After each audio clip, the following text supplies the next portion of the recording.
రక్తము చిందించడం ద్వారా పాప క్షమాపణ. అయితే ఎన్నో విధాలైన మరణాల ద్వారా రక్తం చిందించవచ్చు, కానీ యేసుక్రీస్తు శిలువ మరణము ద్వారా రక్తము ఎందుకు చిందించాలనుకున్నాడు?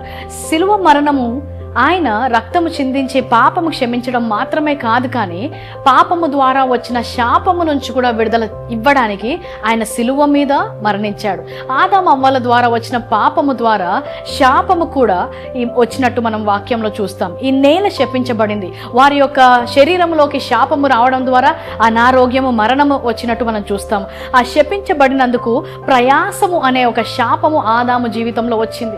అయితే యేసుక్రీస్తు ఎప్పుడైతే ఈ లోకానికి వచ్చి మరణించాడో కేవలము పాపముల నుంచి క్షమించి మనల్ని పరిశుద్ధపరిచి పరలోకానికి పంపించడం మాత్రమే కాదు, కానీ ఈ లోకంలో ఉన్నప్పుడు కూడా శపించబడిన ఈ నేలలో నుంచి ఆ శాపము నుంచి విడిపించబడి ఆశీర్వాదాల్లో నడవాలని ఆయన శిలువ మరణాన్ని ఎంచుకున్నాడు. అందుకనే ఆయన రక్తం చిందించడం మాత్రమే కాదు, కానీ ఆయన శాపానికి గుర్తుగా ఆ ముళ్ళ కిరీటాన్ని పెట్టుకున్నాడు.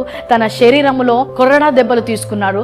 తన పొందిన గాయాల చేత మనకు స్వస్థత కలగడానికి. అలాగే శిలువ మీద ఆయన అంటాడు, నేను దరిద్రుడు అయ్యాను, మీరు ధనవంతులు అవ్వడానికి. అంటే ఆయన పాపము, శాపము, ఆయన రెండు కార్యాలు కూడా శిలువ మీద ఆయన ముగించాడు.